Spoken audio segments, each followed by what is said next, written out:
I've said it once, and I'll say it again. In my opinion, the best console of all times. It had its ups, it had its downs, is the Xbox 360. I feel the Xbox 360 really pushed gaming. It really pushed online gaming of all things to the forefront with Xbox Live, the Xbox Party Chat system, the ability to just hang out, chill with your friends. But the system really does, like, in my opinion, is the best console ever. So I saw this article by IGN, and it's the top 25 best Xbox 360 games of all time. It kind of made me scratch my head. Why didn't they call it the top 25 greatest Xbox 360? No, it just says best. So I'm like, okay. Mind you, I did look at the article. I went 25 to 10, and then I stopped. So let's get into this article. And mind you, once we hit the top 10, I'm not going to know what games they're going to have in there. Okay? So let's get into this. Like I said, it's kind of deceiving. The 25 best Xbox 360 games of all time. The top, and it says it's 360 and Xbox Live Arcade. If you guys didn't know, Xbox Live for a while in the Microsoft Game Store had an Xbox Live Arcade, which allowed you to go in and buy like lesser like indie titles and like arcade games to actually play on your Xbox 360. That's why, like, for whatever reason, I have like 700 games on my Xbox. So to start off the list, we have South Park: The Stick of Truth, which is an amazing game. All to itself. I actually did a playthrough recently of of South Park: Stick of Truth on my PC. I highly recommend it. If you guys haven't played it, play it. If you don't feel like playing it and you want to check it out, go to my channel. I'll link it somewhere. But it is an amazing game. So good. Fez. Okay, so if you guys didn't know, Fez is an indie game.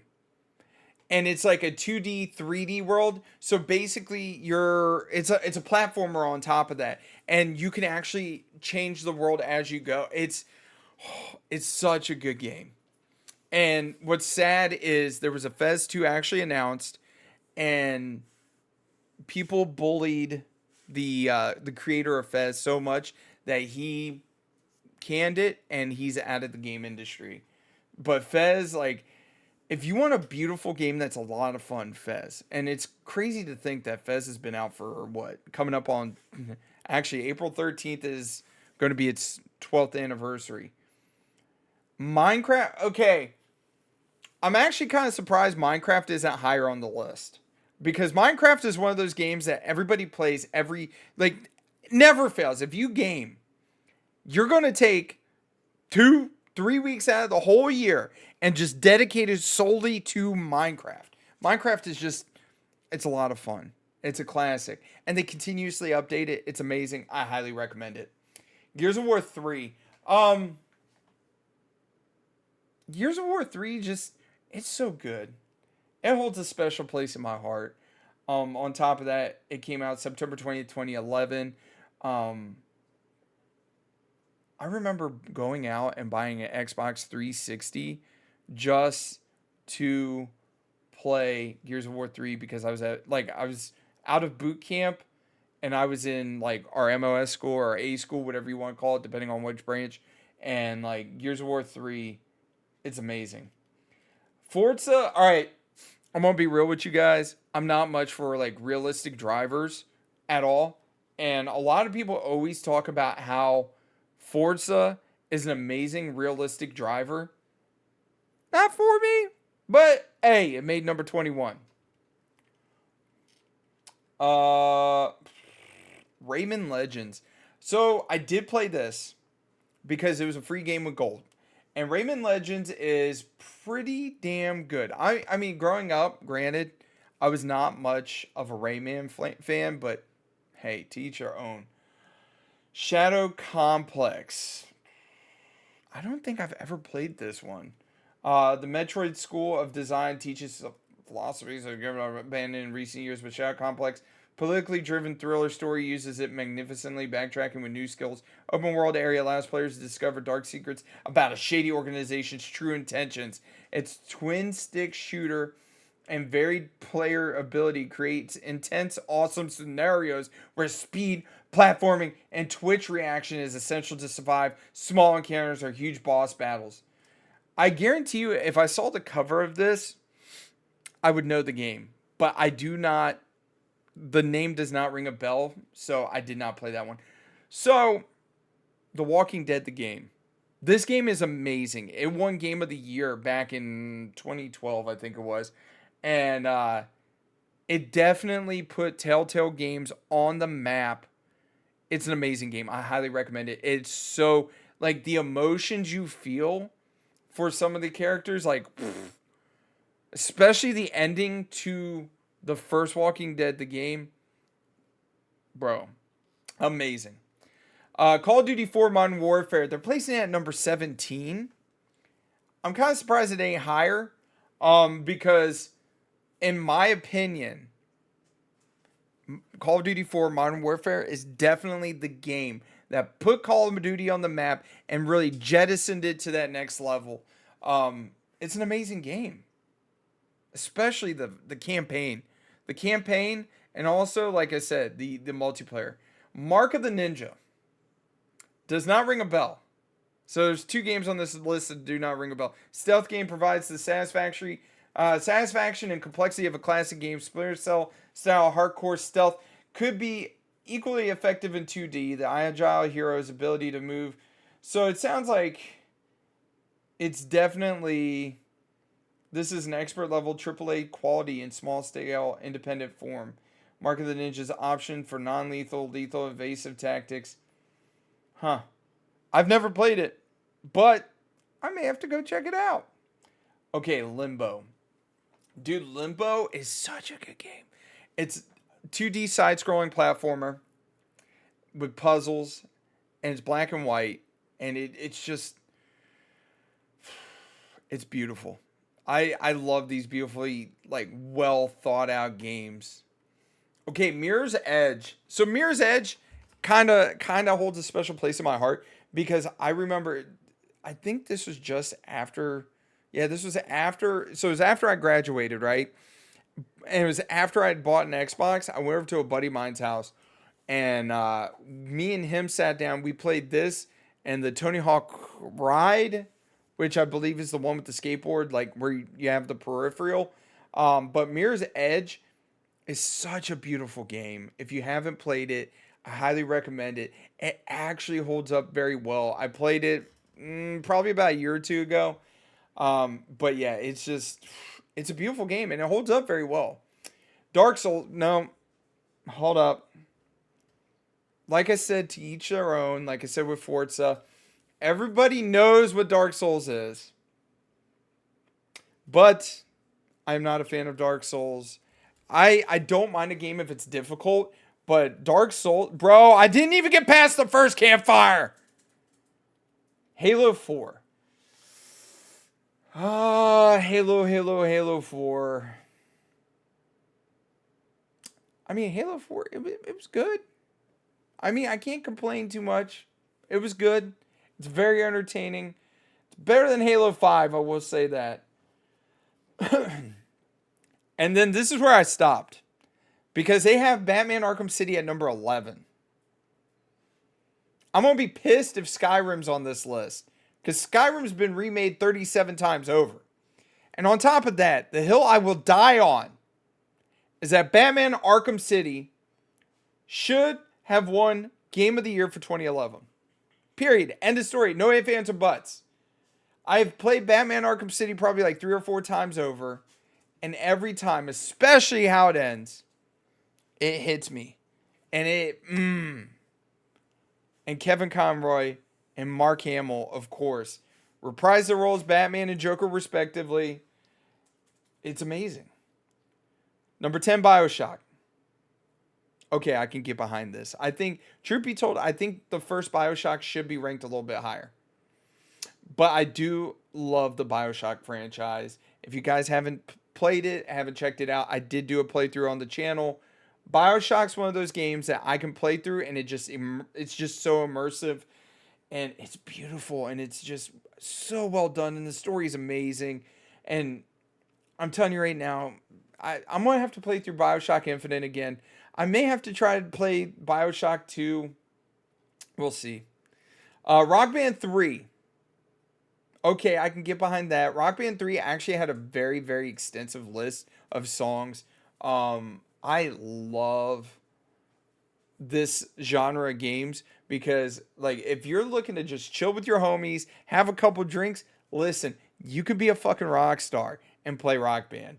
That's the thing. It's like, it's definitely one of those games that you can play. And on top of that, if you didn't know, Fortnite Festival is the spiritual successor of Rock Band because Epic Games actually bought out Harmonix, which is the developer for Rock Band years ago. I think it was like 2 or 3 years ago. And Fortnite Festival is actually the successor of Rock Band. Fallout 3. Okay.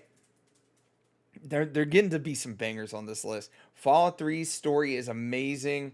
You can eat 40 to 80 hours they're saying just roaming. Probably way more than that. Fallout 3 was also my first like introduction to Fallout, and like truth be told, I think New Vegas is better, but Fallout 3 is really, really good. Red Dead Redemption. This is an amazing game.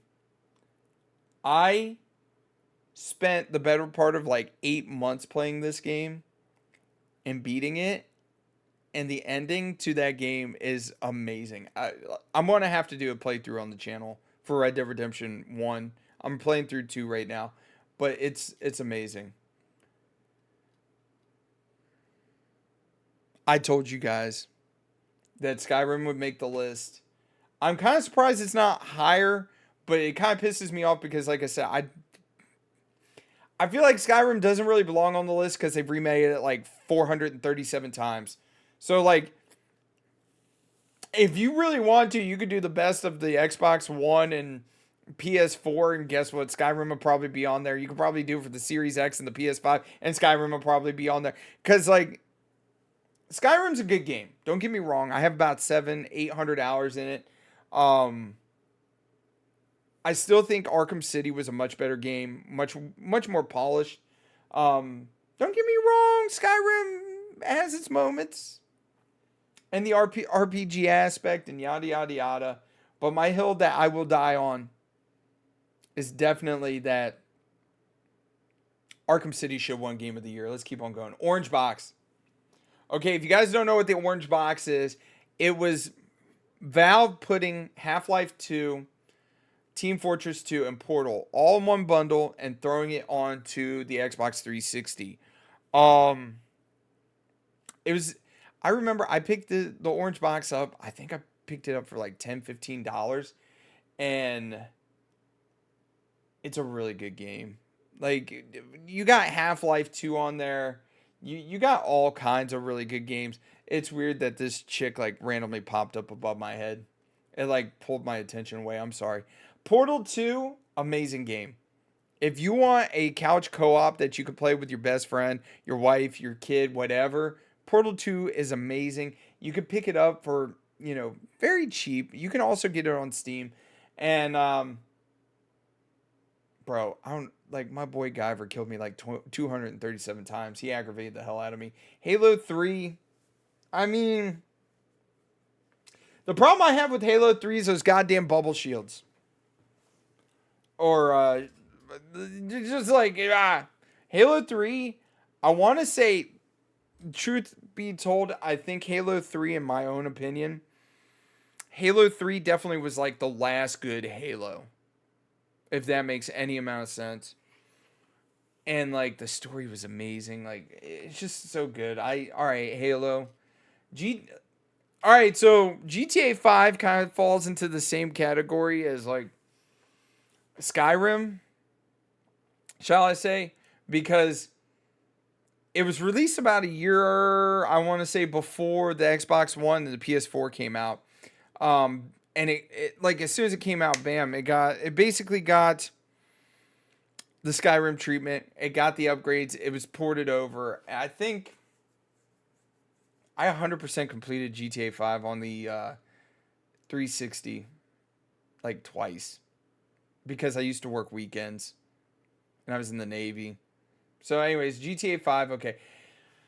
Ooh.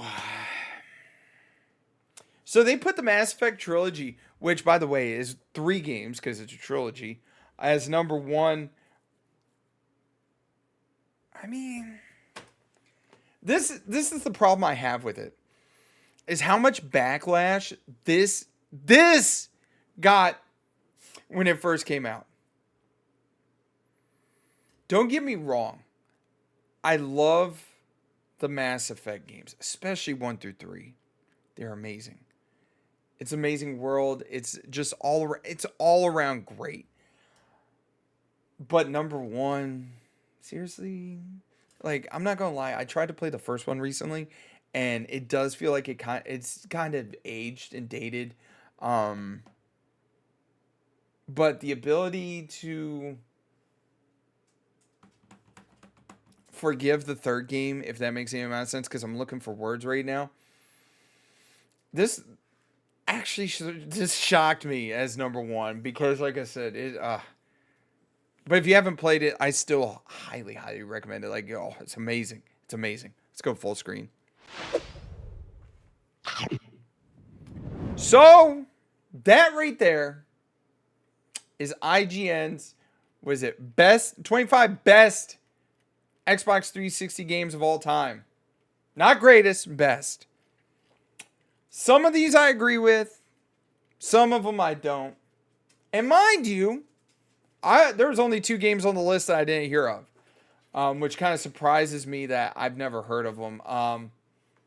Let me know, like, how do you feel about that list? Do you think Mass Effect Trilogy should have been number 1?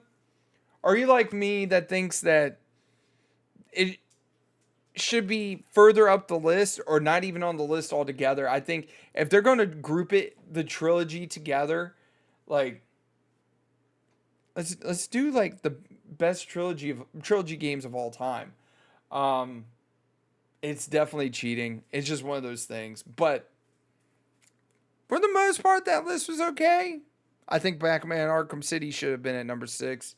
Skyrim should have been number 12. And like GTA 5 being on the list, like, anyways, you guys, thank you so much for coming and hanging out. Don't forget to mash that like button, subscribe, and comment down below. Let me know what you think. Y'all take it easy. I'll catch you later.